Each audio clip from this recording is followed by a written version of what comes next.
দুই নম্বর কাজ হলো শুধুমাত্র এই অনুভূতি নিয়ে আমাদেরকে থাকলেই হবে না, অনুভূতি এটা নেওয়ার পাশাপাশি আল্লাহ নবী সাল্লাল্লাহু আলাইহি ওয়াসাল্লাম তাকে রিসিভ করার জন্য তিনি একটা কাজও করতেন, এই চাঁদ নবচন্দ্র দেখার জন্য তিনি প্রস্তুতি নিতেন। এটা দেখে তিনি কি বলতেন, পরিপূর্ণ দোয়া যেটা আসছে আল্লাহু আকবার, সর্বপ্রথম তিনি বলতেন আল্লাহু আকবার, যে আল্লাহ হচ্ছেন মহান।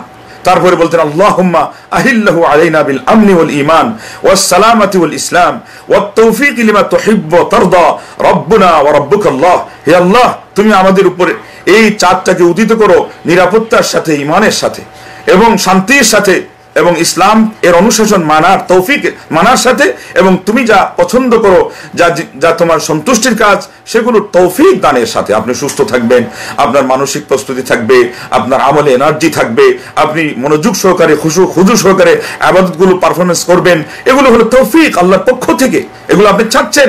তারপরে আপনি চাঁদকে সম্বোধন করে বলেছে, হে চাঁদ তোমারও রব আল্লাহ, আমার রব আল্লাহ, আল্লাহু আকবার। এই দোয়া আপনি যখন পড়বেন পরিপূর্ণ মাত্রায়, আল্লাহ আপনাকে এর মাধ্যমে বরকত দিবেন।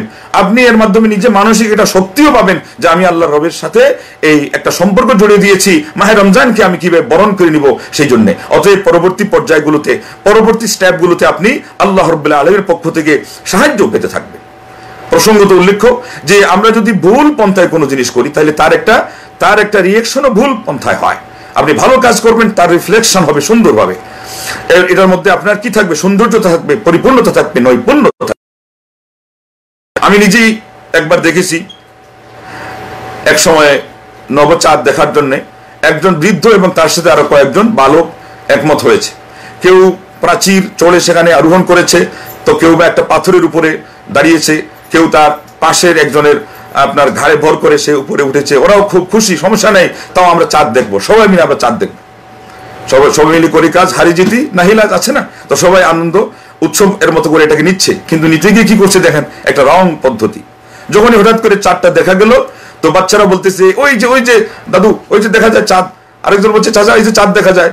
তো ওরা তো দোয়াও জানে না, কিন্তু উনিও যে দোয়া জানে না, বরং তার বিপরীতটা জানে, সেটা তো আমার জানা ছিল না। হঠাৎ করে উনি চাঁদটা যখন তার চোখে পড়েছে, উনি বললেন আসসালামু আলাইকুম ওয়া রাহমাতুল্লাহ।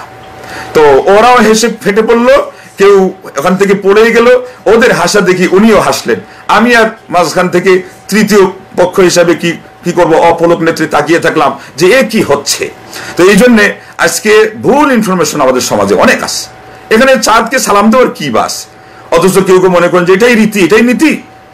এবং এখানে একটা সুন্দর পদ্ধতি হলেই আপনি যখন সুন্নতি আমল জেনে যাবেন, তখন আর ভুল আমল যে কোনো কায়দায়, যে কোনো পন্থায় আপনার মধ্যে আসার সুযোগটাই পাবে না। এই জন্য এই দোয়া মুখস্থ করতে হবে। অনেকে এই দোয়াটাই মুখস্থ করতে ভারী মনে করেন, তাহলে আপনার উপরে এত বড় একটা কাজ কিভাবে সহজ হবে, পুরো মাস ব্যাপী আপনি যে কাজটা করবেন।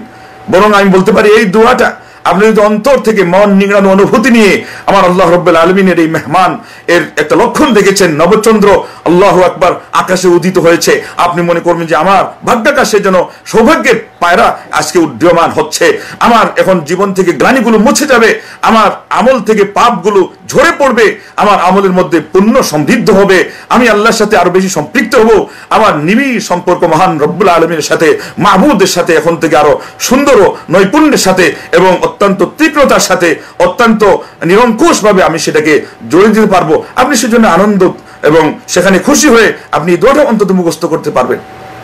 এটা ন্যূনতম একটি আশা একজন মুসলমানের কাছে, আমাদের এটা দাবিও থাকলো। তাইলে এটা 2 নম্বর কাজ।